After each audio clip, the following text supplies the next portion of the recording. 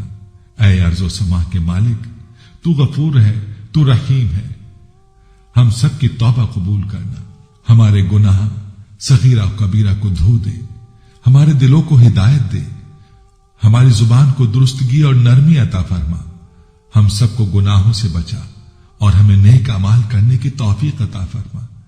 اے اللہ، جس طرح تو بارش برسا کر سوکھی زمین کی پیاس بجھاتا ہے، اسی طرح اپنی رحمت سے ہمارے دلوں کو بھی سیراب کر دے، بے شک تو بڑا مہربان اور نہایت رحم کرنے والا ہے۔ اے پاک پروردگار، ہم سب کو ہر اس نعمت سے سرفراز فرما جس میں ہمارے لیے خیر و برکت ہو، عزت و وقار ہو، راحت و سکون ہو، صحت اور تندرستی ہو، ترقی و خوشحالی ہو اور دنیا اور آخرت کی بھلائی ہو۔ اے اللہ، ہماری زندگیوں کو محبت کا عنوان بنا دے کہ ہم سب سے زیادہ تجھ سے محبت کریں، تجھ کو فوقیت دیں، تیری عبادت کریں، تیرا حکم مانیں، تیرے بتائے ہوئے راستوں پر چلیں، یہاں تک کہ ہماری زندگی تمام ہو جائے اور تو ہمیں اپنے نور سے ڈھانپ لے، وہ نور جو ہمارے سینے کو منور کر دے، وہ نور جو قبر کو روشن کر دے، وہ نور جو پل صراط پر روشنی بن جائے۔ اے ہمارے رب، ہم کو بھی ان خوش نصیبوں میں شامل فرما جن کی توبہ تو قبول فرماتا ہے، جن کے گناہوں کو تو اپنے فضل و کرم اور رحمت سے نیکیوں میں تبدیل کر دیتا ہے۔ یا اللہ، ہمارے پاس کوئی اور عمل نہیں ہے، ہمیں صرف تیری رحمت کا آسرا ہے۔ یا پروردگار، ہمیں اپنی رحمت میں ڈھانپ لے۔ اے بلندیوں کے بادشاہ، اے رب کائنات، ہمارے دل اور ہمارے قدم اپنی رضا کی طرف پھیر دے۔ یا اللہ، ہمیں وہ عقل دے جو تسلیم و رضا میں جائے، ہمیں وہ دوست دے جو منزل تک ہمارا ساتھ دیں، ہمیں وہ نسبتیں عطا کر جو تجھے منظور ہیں۔ یا اللہ، اپنے محبوب پاک صلی اللہ علیہ وآلہ وسلم کی ہمارے دلوں میں محبت عطا فرما۔ یا الہی، اس دور میں اور آنے والے دور میں ہم سب پر مہربانی فرمانا۔ یا اللہ، ہمارے دلوں کو غفلت سے دور کر دے اور ہم کو آخرت کی تیاری کی فکر عطا فرما۔ اس دنیا میں اور اس زندگی میں اپنے نبی پاک صلی اللہ علیہ وآلہ وسلم کا تابعدار اور متی ہم کو بنا دے تاکہ قیامت میں ذلت اور رسوائی نہ ہو۔ یا اللہ، اپنے مومن اور مخلص بندوں کے ساتھ ہمارا حشر فرمائیے اور دوزخ کے عذاب سے ہم سب کو اپنی پناہ میں رکھنا۔ اے پروردگار، ہم کو اعمال صالحہ کی توفیق عطا فرما اور اپنی رحمت سے ہم سے وہ کام لے جس سے تو راضی ہو اور ان سب کاموں سے بچا لے جن سے تو ناراض ہو۔ یا اللہ، شیطان کی گمراہیوں سے ہم سب کو کامل طور پر محفوظ رکھ۔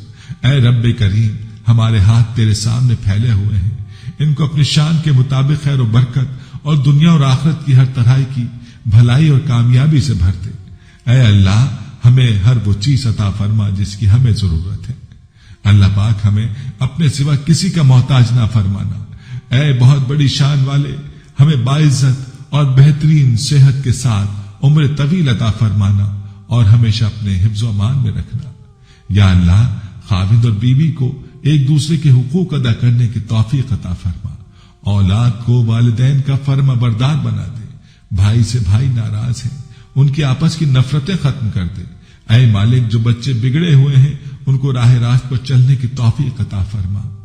اے اللہ، ہم نے جن لوگوں کے حقوق دینے ہیں یا ہم نے جن کی غیبت یا چغلی کی ہے انہیں اپنی بارگاہ میں سے اتنا دے اور ایسی جزا و ثواب سے نواز دے کہ روز قیامت انہیں ہم سے بدلہ لینے کی طرف توجہ ہی نہ ہو۔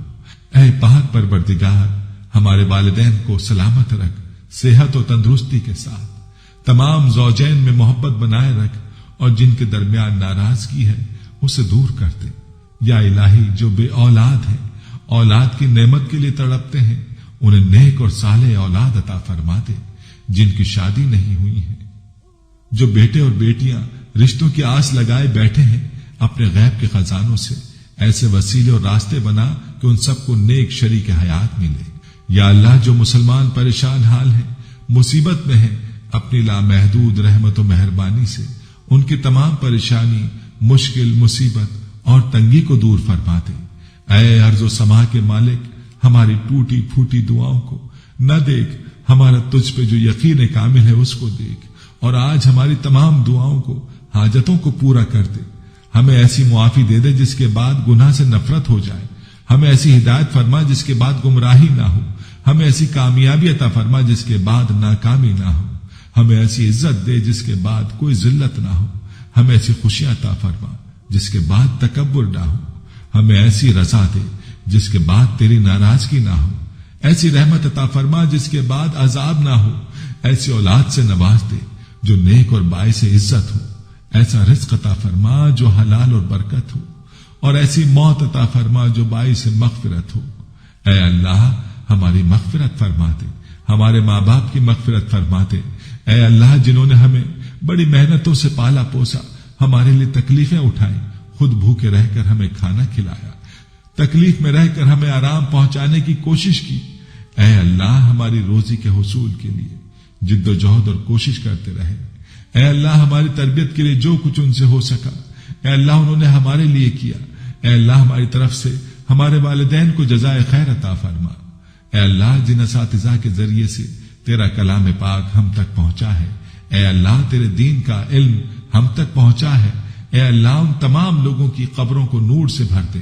اے اللہ، ان کی مغفرت فرما، ان کے درجات کو بلند فرما۔ اے اللہ، عذاب قبر سے ان کی حفاظت فرما۔ اے اللہ، اپنے محبوب اور مقبول بندوں میں شامل فرما۔ اے اللہ، ہماری طرف سے انہیں بہترین جزا عطا فرما، ان کی نیکیوں کو قبول فرما، ان کی خطاؤں سے درگزر فرما، ان کی سیئات کو حسنات سے مبدل فرما۔ اے اللہ، تجھے تیرے نبی کا واسطہ، جنہوں نے ہمارے لیے بڑی قربانیاں دی، ہمارے لیے بہت تڑپے، ہمارے لیے تجھ سے بہت کچھ مانگا۔ اے اللہ، قیامت تک آنے والی انسانیت کو قرآن کی دولت عطا کی، علم کی دولت سے سرفراز فرمایا، ساری انسانیت کی صحیح رہبری کے لیے ساری زندگی کے اصول اور نظام کو ترتیب دیا۔